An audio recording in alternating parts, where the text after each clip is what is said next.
आज से 8-10 साल पहले भी हम धान की पैदावार 30 से 32 क्विंटल प्रति एकड़ के लिए प्रयासरत थे और आज भी इसी कोशिश में लगे हैं। बीच में कोई सीज़न ऐसा भी आ जाता है कि बम्पर पैदावार हो जाती है, पर हर साल ऐसा नहीं होता। नई वैरायटीज़, नई दवाइयाँ और नई टेक्निक्स के बावजूद भी ऐसा कोई फार्मूला नहीं ढूंढ पाए जिससे खर्चा कम हो, काम ज़्यादा हो, बीमारियां कम हो, फसल स्वस्थ हो, पैदावार ज़्यादा हो। कभी बोने पौधे तो कभी शीथ ब्लाइट, तो कभी झंडा पत्ता, तो कभी बैक्टीरियल लीफ ब्लाइट। अब पहली यूरिया छोटे पौधों में ही 1-1 किलो दवाई मिलाकर डालनी पड़ती है। खर्चा बढ़ता जाता है, मेहनत बढ़ती जाती है अपनी फसल को स्वस्थ रखने में। आज की मेरी वीडियो हमारी धान की फसल को लंबे समय के लिए बीज व भूमि से उत्पन्न होने वाली कई तरह की फफूंदियों, बैक्टीरिया और निमाटोड से बचाव के ऊपर है। 2 बायोफंजीसाइड सस्ती दवाएं जो 1 एकड़ के लिए खरीदी गई थी, दोनों की कॉस्ट जो है 350 रुपये पड़ी थी पर एकड़ के लिए, 1-1 किलो ली गई थी। और इन दोनों फंजीसाइड्स को अलग अलग अपने ही खेत में आसान और कम खर्चे वाले तरीके से 5 से 10 एकड़ के लिए बनाया जाएगा, मल्टीप्लाई किया जाएगा। आपको सिखाऊंगा, दिखाऊंगा।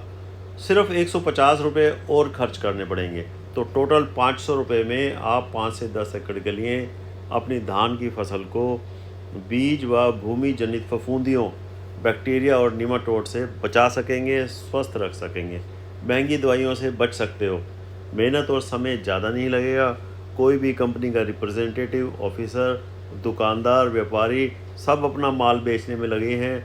आपको ये सारी टेक्निक, तरीका कोई नहीं बताएगा। आपको मेरा ये टॉपिक अगर पसंद कर रहा हो तो वीडियो को लाइक्स देखो जी, बहुत सारे दे दो, लाइक्स तो बनते हैं। और जो भाई पहली बार मेरी वीडियो देख रहे हैं, सब्सक्राइब नहीं किया है, दोनों जो हैं माइक्रो ऑर्गेनिज्म बेस्ड फंजीसाइड्स हैं। पहला जो है ट्राइकोडर्मा हर्जियनम है, 1% पाउडर है ये, 1 ग्राम के अंदर 10 लाख फंजाई है। दूसरा जो है सूडोमोनास फ्लोरिसेंस है, ये जो है 200 रुपये का मिला है प्रति किलो, और जो ट्राइकोडर्मा 150 रुपये प्रति किलो मिला था। इस सूडोमोनास के अंदर 1 ग्राम के अंदर 10 करोड़ फंजाई है। अच्छा, और इसके अंदर 1% कार्बोक्सिल मिथाइल सेलुलोज भी है, जो इन जीवाणुओं के लिए भोजन का काम करता है और वे जिंदा रहते हैं। और ये दोनों जो है ना इको फ्रेंडली हैं, बायोलॉजिकल फंजीसाइड हैं। और जो है ना wide variety of plant parasite, nematode, soil borne plant pathogenic bacteria, pathogenic fungi, काफ़ी सारी क्रॉप्स में ये उनको मारते हैं, उनकी बढ़वार को रोकते हैं, तो ये बीमारियों से बचाते हैं। करना क्या है, इन दोनों को अलग अलग 200 लीटर वाले ड्रम में 2-2 किलो गुड़ के घोल में अलग अलग घोलना है। गुड़ इनके लिए भोजन का काम करेगा, ये मल्टीप्लाई हो जाएंगे। जो 10 लाख या 10 करोड़ हैं तो ये अरबों खरबों बन जाएंगे। मैं तो 4 किलो गुड़ का चूरा ले आया था, 2-2 किलो अलग, 40 रुपये प्रति किलो मुझे मिला था। गर्मियों में ये 4 से 5 दिन में अपनी संख्या बढ़ा लेते हैं, बस रोज़ इनको हिला देना है। हिलाने से ये एक्टिव हो जाते हैं, ठीक है जी। और 2-3 दिन बाद आपको ऊपर की सतह पर फफूंदी या काई सी दिखने लग जाती है, एक अजीब सी स्मेल भी आती है। जब आप डंडे से रोज़ इनको हिलाते हो ना, तो बुलबुले से उठते हैं। आप देख रहे हो जैसे कि सांस ले रहे हों और छोड़ रहे हों। ध्यान से सुनोगे तो इसकी आवाज़ भी आती है, ठीक है जी। अब इनकी संख्या अरबों में हो गई है, तो आप इस घोल को गली सड़ी गोबर की खाद में गीला मिलाकर, गीला सूखा कर कर खेत में डाल सकते हो, मिट्टी में मिलाकर खेत में डाल सकते हो। मैं तो इनको इसी घोल वाली अवस्था में, इसी फॉर्म में सिंचाई वाले पानी के साथ खेत में डाल देता हूँ, ठीक है जी। एक ड्रम को टूटी लगा रखिए, 50 किलो का ड्रम है, पानी के साथ छोड़ सकते हो। तो अगर टूटी नहीं लगी हुई है तो आप एक घड़े में या पीपे में या बाल्टी में सुराख करके भी काम चला सकते हो।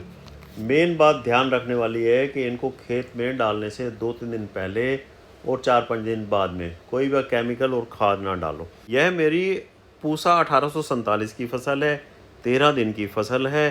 तो आज मैं इसमें ये घोल डाल रहा हूँ सिंचाई वाले पानी के साथ। 3 दिन पहले मैंने इसके अंदर यूरिया डाला था 30 किलो, साथ में जिंक डाला था, मैग्नीशियम सल्फेट डाला था और थोड़ा सा सल्फ़र भी डाला था। तो मेन बात ध्यान रखने वाली है कि इनको खेत में डालने से 2-3 दिन पहले और बाद में कोई केमिकल और खाद ना मिलाया जाए। मतलब कि यहाँ पर आप देख रहे हो ये एक झंडा पत्ता दिख रहा है। तो ये जो जिंदा जीवाणु हैं ये जाके भूमि जनित और बीज जनित फफूंदियों को, इसको बैक्टीरिया को रोकेंगे, उनकी मल्टीप्लिकेशन रोकेंगे और ये पौधों को स्वस्थ रखेंगे। तो किसी केमिकल खाद के साथ नहीं मिलाने चाहिए, उससे नाराज़ हो जाते हैं। खेत में जाकर भी इनको अपनी पॉपुलेशन संख्या बढ़ाने के लिए अनुकूल माहौल मिलना चाहिए। तो ये जो है मैं लगभग जो है ना 50-60 लीटर, 30 लीटर वो और 30 लीटर वो, दोनों जो है ना 1 एकड़ में डाल रहा हूँ। तो अच्छी तरह से हमारी पौधों की जड़ों को बीमारियों से बचाएंगे। जाकर खेत में जाकर जो फफूंदी बैक्टीरिया पहले से मौजूद है, नुकसान करने वाले हैं, उनको भी रोकेंगे, उनकी बढ़वार को रोकेंगे। पौधे पूरे मस्ती में चलेंगे, फुटाव बढ़वार अच्छा होगा, पैदावार अच्छी होगी।